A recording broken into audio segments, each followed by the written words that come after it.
Hello मेरे प्यारे student, मैं सी कुमार आप लोगों के बीच लेकर आया हूँ आज ग्रुप डी का ओरिजिनल क्वेश्चन। जो एग्जाम स्टार्ट होने वाला है ग्रुप डी का, उसका ओरिजिनल क्वेश्चन है। देख लीजिए, एग्जाम में बार बार क्वेश्चन यहाँ से पूछा जाता है। तो देखिए हम स्टार्ट कर रहे हैं। फर्स्ट क्वेश्चन आपका, ओम का नियम क्या है? ऑप्शन है V बराबर आई आर, बी ऑप्शन है V बराबर आई आर स्क्वायर, सी बराबर ऑप्शन है आपका I बराबर भी आर स्क्वायर, और डी ऑप्शन है I बराबर आर बट्टा भी। तो इसका करेक्ट आंसर क्या हो जाएगा आपका? तो V बराबर आई आर हो जाएगा। यानी क्या हो जाएगा? V बराबर आई आर हो जाएगा। यानी क्या होता है आपका? I समानुपाती क्या होता है? V होता है। क्या होता है? I समानुपाती V होता है, यानी I बराबर V बट्टा R होता है। क्या होता है? I बराबर V बट्टा R होता है। इसमें क्या हो गया? V क्या हो जाएगा आपका? विभवांतर है। V क्या है आपका? विभवांतर है। R क्या है आपका? प्रतिरोध है। क्या है R? प्रतिरोध है आपका। और I क्या होता है? विद्युत धारा होता है। क्या होता है? विद्युत धारा होता है। तो विद्युत धारा का ऐसा मात्रक समझते हैं क्या होता है? क्या होता है विद्युत धारा का ऐसा मात्रक? एम्पियर होता है। विभवांतर किसका ऐसा मात्रक होता है? बताइए। विभवांतर का ऐसा ही मात्रक होता है, क्या होता है? इसका ऐसा ही मात्रक क्या हो जाएगा आपका? वोल्ट हो जाता है। क्या होता है? वोल्ट हो जाता है। प्रतिरोध का मात्रक पूछेगा तो क्या हो जाएगा? प्रतिरोध का मात्रक बताइए। ओम हो जाएगा। क्या हो जाता है? ओम। क्या हो जाता है? ओम। अब ओम के नियम का प्रतिपादन किसने किए थे? ओम का नियम का प्रतिपादन स्वयं किए थे। कौन? ओम किए थे। कौन किए थे? ओम किए थे। ओम के नियम का प्रतिपादन किसने किए थे? ओम। ओम का नियम क्या है? यदि किसी चालक के ताप में परिवर्तन ना हो तो उसमें प्रवाहित विद्युत धारा उसके सिरों के बीच आरोपित विभवांतर के समानुपाती होता है। ओम का नियम क्या हो गया आपका? यदि किसी चालक के ताप में परिवर्तन ना हो तो उसमें प्रवाहित विद्युत धारा उसके सिरों के बीच आरोपित विभवांतर क्या होता है? समानुपाती होता है। ये क्या कहते हैं? ओम का ये नियम है आपका।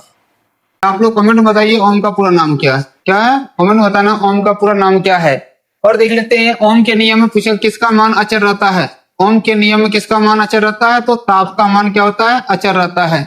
ओम के नियम में क्या है? ताप का क्या रहता है? अचर रहता है आपका। ताप कभी भी चेंज नहीं होता, वो कांस्टेंट रहता है। ताप क्या होता है? कांस्टेंट रहता है, यानी अचर रहता है।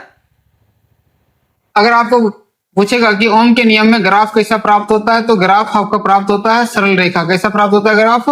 सरल रेखा प्राप्त होता है ग्राफ। कैसा ग्राफ प्राप्त होता है? सरल रेखा प्राप्त होता है। नेक्स्ट क्वेश्चन है आपका, पर्दे पर जो प्रतिबिंब प्राप्त होती है वो क्या है? यानी वो कैसा प्रतिबिंब होता है? पर्दे पर जो प्रतिबिंब प्राप्त होती है वो आपका कैसा प्रतिबिंब होता है? ऑप्शन है आपका वास्तविक, काल्पनिक या दोनों, या इनमें से कोई नहीं। तो क्या होता है? पर्दे पर जो प्रतिबिंब प्राप्त होता है वो क्या होता है आपका? वास्तविक होता है। क्या होता है? वास्तविक।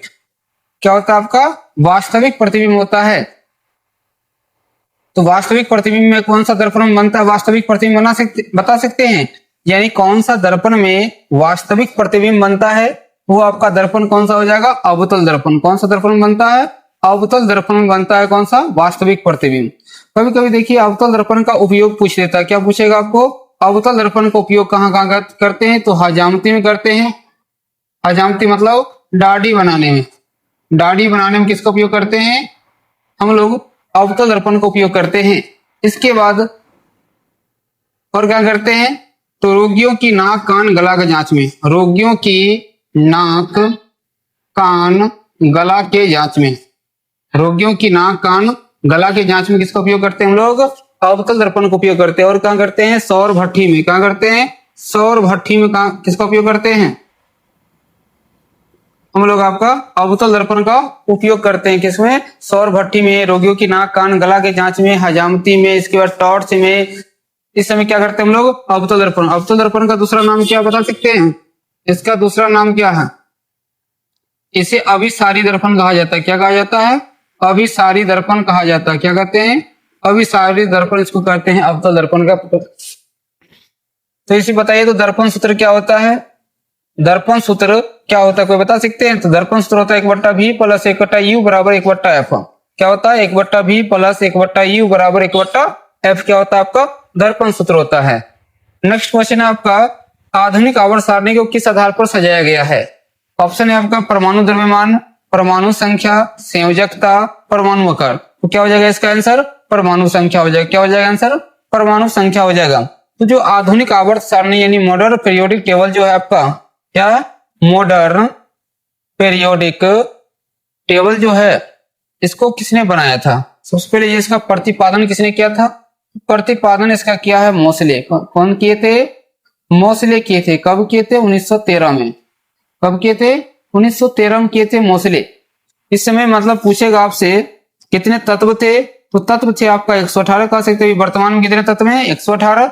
इनके भी आधुनिक आवर्त सारणी में कितने तत्व हैं? 118 हैं। तो ये जो आवर्त सारणी दिए थे उनका आधार क्या बनाए थे? ये परमाणु संख्या बनाए थे, यानी एटॉमिक नंबर को क्या किए थे? ये एटॉमिक नंबर को क्या किए थे? ये आधार बनाए थे आपका। कौन? मोसले। इसके बाद देखो परमाणु द्रव्यमान लिखा हुआ, तो परमाणु द्रव्यमान को जो है आवर्त सारणी का आधार किसने बनाए थे? मेंडलीव। कौन बनाए थे?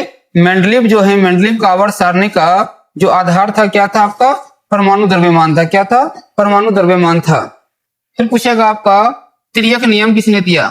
तिर्यक नियम पूछेगा किसने दिया था, तो तिर्यक नियम बता सकते हैं किसने दिया था? डोबे राइनर। किसने दिया था? डोबे राइनर ने क्या किया था? तिर्यक नियम दिया था। क्या दिया था? तिर्यक नियम कौन दिए हैं? डोबे राइनर दिए थे तिर्यक नियम।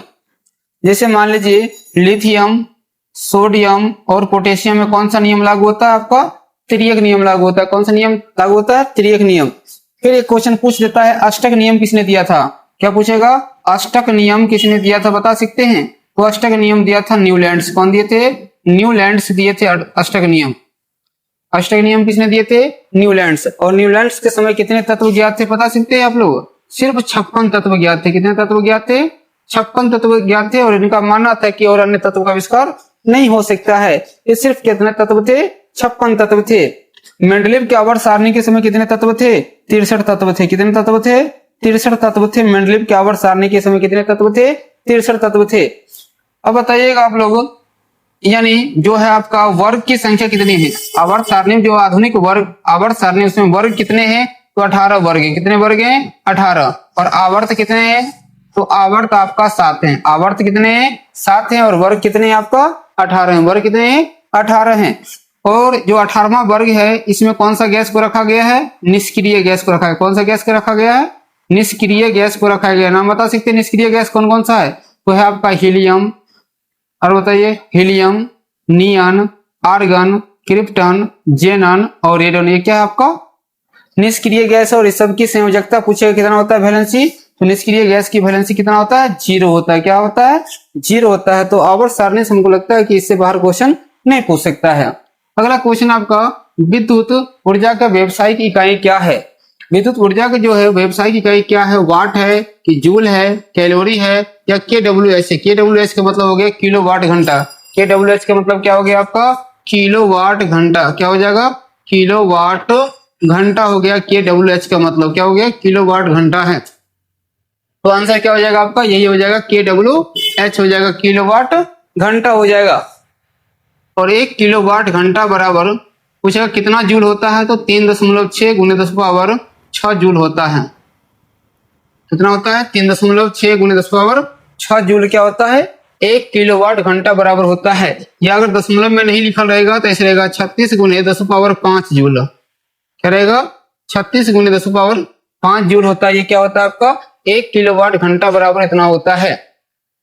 वाट किसका मात्रक है? ये शक्ति का मात्रक है। किसका मात्रक है आपका? वाट शक्ति का मात्रक है। जूल किसका मात्रक है? तो ऊर्जा की भी मात्रक है आपका, और उष्मा की भी मात्रक है जूल। और किसका मात्रक है बताइए?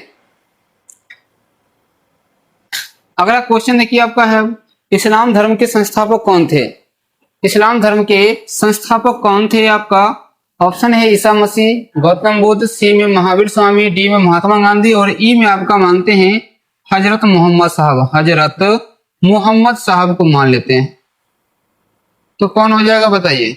मान लीजिए यहाँ 5 ऑप्शन है आपका, ईसा मसीह, गौतम बुद्ध, महावीर स्वामी, महात्मा गांधी और ई में क्या? हजरत मोहम्मद साहब। तो यही हो जाएंगे आपका हजरत मोहम्मद साहब क्या हो जाएंगे? इस्लाम धर्म के संस्थापक हैं। इस्लाम धर्म का सबसे पवित्र ग्रंथ कौन सा बता सकते हैं? इस्लाम धर्म का पवित्र ग्रंथ बता सकते हैं कोई? क्या है? तो वो कुरान शरीफ है। क्या है? कुरान शरीफ क्या है? इस्लाम धर्म का पवित्र ग्रंथ है। क्या है? कुरान शरीफ है आपका। मोहम्मद साहब का जन्म कहाँ हुआ था बता सकते हैं आप लोग? हजरत मोहम्मद साहब का जन्म कहाँ हुआ था? मक्का में हुआ था। और मृत्यु कहाँ हुआ था बता सकते हैं? मदीना में। कहाँ हुआ था? मदीना में हुआ था। इन्हें जन्म हुआ था मक्का में और मृत्यु कहाँ हुआ था? मदीना में। तब लोग को बताना है कि हिजरी संवत की शुरुआत कब हुआ था। हिजरी संवत की शुरुआत कब हुआ था, ये जरूर बताइएगा आप लोगों। हिजरी संवत की शुरुआत कब हुआ था? ईसा मसीह कौन थे, बता सकते हैं? तो ईसा मसीह क्या थे आपका? ईसाई धर्म के संस्थापक थे। ईसाई धर्म के संस्थापक कौन थे आपका? ईसा मसीह। गौतम बुद्ध कौन थे? तो गौतम बुद्ध कौन थे बता सकते हैं आप लोग? ये थे आपका बौद्ध धर्म के संस्थापक। कौन सा धर्म के? बौद्ध धर्म के संस्थापक कौन थे आपका? गौतम बुद्ध थे। बौद्ध धर्म के संस्थापक कौन थे? गौतम बुद्ध थे। गौतम बुद्ध के बचपन का नाम क्या था? सिद्धार्थ। गौतम बुद्ध के बचपन क्या नाम था? सिद्धार्थ। ज्ञान कहाँ प्राप्त हुआ था? बोध गया में। कौन सी नदी किनारे? निरंजना नदी किनारे। कौन सा पेड़ के निकट? पीपल वृक्ष के निकट हुआ था। कितने वर्ष की उम्र में ज्ञान प्राप्त हुआ था इनको, बता सकते हैं? 35 वर्ष की उम्र में। महावीर स्वामी कौन थे? ये थे आपका जैन धर्म के वास्तविक संस्थापक। जैन धर्म के वास्तविक संस्थापक कौन थे आपका? रियल फाउंडर जैन धर्म के कौन थे? महावीर स्वामी थे। लेकिन उससे पूछेगा जैन धर्म के संस्थापक कौन थे? तो ऋषभदेव थे। जैन धर्म के प्रथम तीर्थंकर कौन थे? ऋषभदेव थे। पूछेगा जैन धर्म के अंतिम तीर्थंकर कौन थे? महावीर स्वामी थे। जैन धर्म के 24वें तीर्थंकर कौन थे? महावीर स्वामी थे। महावीर स्वामी के बचपन के क्या नाम था? वर्धमान था। क्या नाम था? वर्धमान था। एग्जाम पूछा जाता है। अगला क्वेश्चन आपका, प्राण एवं दैहिक स्वतंत्रता किस अनुच्छेद के अंतर्गत आता है? प्राण एवं जो दैहिक स्वतंत्रता है वो किस अनुच्छेद के अंतर्गत आता है, बता सकते हैं आप लोग? प्राण एवं दैहिक स्वतंत्रता जो है किस अनुच्छेद के अंतर्गत आता है आपका? 19, 15, 17 या 21? इसका आंसर क्या हो जाएगा आपका? 21 के अंतर्गत क्या आता है? प्राण एवं दैहिक स्वतंत्रता आता है। ये सब कौन से सब अधिकार है आपको बता सकते हैं? सब ये सब आपका मौलिक अधिकार है। क्या है आपका? मौलिक अधिकार है ये सब। तो देखिए नहीं, मौलिक अधिकार कितने हैं बता सकते हैं कोई? कितने मौलिक अधिकार? तो 6 हैं। मौलिक अधिकार कितने हैं आपका? 6 हैं। मौलिक अधिकार कितने हैं आपका? 6 हैं। तो देखिए पहला क्या आपका? समानता का अधिकार है। क्या है आपका? समानता का अधिकार। ये अनुच्छेद कहां से कहां तक होता है बता सकते हैं? समानता का अधिकार 14 से 18 तक। दूसरा क्या आपका बताइए तो? स्वतंत्रता का अधिकार। क्या है? स्वतंत्रता का अधिकार है। ये अनुच्छेद कहां से कहां तक है आपको बता सकते हैं? तो 19 से 22 है। क्या है? 19 से 22 है। तीसरा क्या है आपका बता सकते हैं? तीसरा मौलिक अधिकार क्या हो जाएगा आपका? शोषण के विरुद्ध अधिकार। क्या है? शोषण के विरुद्ध अधिकार। शोषण के विरुद्ध अधिकार कौन सा हो जाएगा? इसका अनुच्छेद बताइए कहां से कहां तक हो जाएगा? 23 से कहां तक होगा बताइए जल्दी में? तो 23 से 24 तक। 23-24 क्या आ जाएगा आपका? शोषण के विरुद्ध आ जाएगा। इसके बाद अगर पांचवा देखा जाए तो पांचवा क्या है आपका बता सकते हैं? पांचवा है आपका धार्मिक स्वतंत्रता। क्या है आपका? धार्मिक स्वतंत्रता। क्या है? धार्मिक स्वतंत्रता है आपका पांचवा। क्या आपका? धार्मिक स्वतंत्रता क्या है? पांचवा है। कहां से कहां तक हो जाएगा? 25 से 28। क्या हो जाएगा? 25 से 28 हो जाएगा। ये चौथा था, ये चौथा था। पांचवा देखिए, पांचवा क्या हो जाएगा आपका? संस्कृति और शिक्षा का अधिकार। संस्कृति और शिक्षा का अधिकार। ये कौन सा अनुच्छेद हो जाएगा बता सकते हैं? संस्कृति और शिक्षा। तो ये हो जाएगा आपका 29 से 30। क्या हो जाएगा? 29 से 30। और छठा क्या है? संवैधानिक अधिकार। क्या है? संवैधानिक अधिकार। कौन सा अनुच्छेद? ये है आपका 32। तो प्राण एवं दैहिक स्वतंत्रता किस अनुच्छेद के अंतर्गत आएगा आपका? तो 21। किसके अंतर्गत? 21 आ जाएगा आपका।